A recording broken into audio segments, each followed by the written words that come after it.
Hi everyone, my name is Varun, and today I will be presenting on Lab 3, the magnetic field of a bar magnet. So to introduce this lab, the problem was to analyze the magnetic field of a bar magnet with a permanent dipole. Some of the goals of this experiment were to determine the permanent magnetic dipole moment, mu, of the bar magnet, analyze the on and off axis magnetic fields using a smartphone app, and code on GlowScript to verify real-world data. Some important considerations were to account for the Earth's magnetic field primarily, and this was done by not rotating the phone, maintaining orientation of the magnet, so in the horizontal position, and properly determining the location of the magnet sensor on our phone, and this helped ensure accurate and proper results. So our statement of result was that mu was 0.695 amps square meters, and our off-axis net magnetic field calculated in the real world and with GlowScript were within the same order of magnitude, leading me to believe that this experiment was performed properly. So here are the spreadsheet results that were obtained as R20, 70, 120, etc. refer to the distance, the observation distance at which the X component of the magnetic field was 20, 70, 120, etc. microteslas.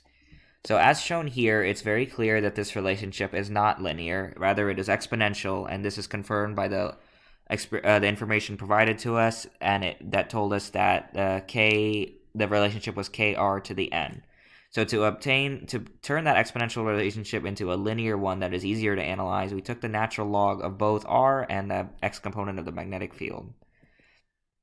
So above, right here in the title, we have what the linear regression is showing. So the slope is the exponent, and then ln of k represents the y-intercept. So using an observation distance of 1 meter, we can determine, because that's when ln of r equals 0, or x is 0, we can determine the magnetic dipole moment mu.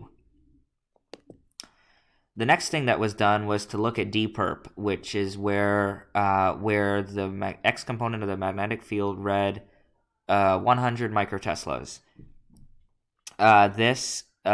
Then the magnetic field was checked at a distance exactly d root 2 meters away to see how the magnetic field would change. So here is the dperp value, so this is a horizontal distance. Also, it was important to measure the magnetic field's y component due to Earth, because when the 45 degree measurement is taken, there will be a contribution in the y component from both the magnet and Earth, and it is important to only look at the magnetic field due to the bar magnet. So when measurement at D was taken, which was 45 degrees away at a distance d root 2, the x component, y component, z component, and the magnitude of the net magnetic field were measured.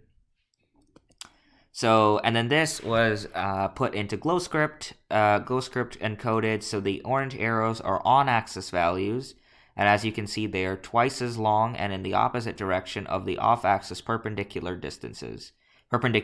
magnetic fields perpendicular to the magnet. So, and then this 45 degree measurement right here is, as you can see, smaller in magnitude than both the on-axis and perpendicular measurements of the magnetic field due to the bar magnet.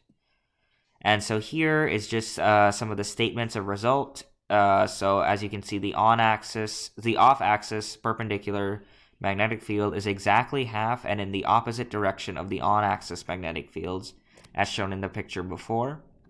And then here is the measurement of the 45 degree magnetic field. So some final thoughts. When the magnetometer was far away from the magnet, a near zero x component was measured, and as the magnet comes closer to the magnetometer, the measured x component rises rapidly in exponential fashion, as expected. If the meter stick were not properly aligned with Earth's magnetic field, some of the magnetic field would go toward the x component, some would toward the y component, and some maybe even toward the z component.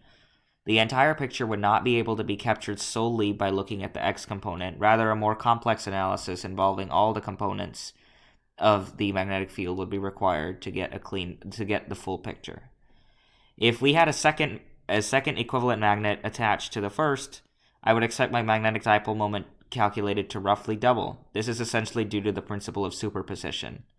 I expect the dipole moments from each magnet to sum together. Because they are the same magnet, the calculated dipole moment should theoretically double. Thank you for listening.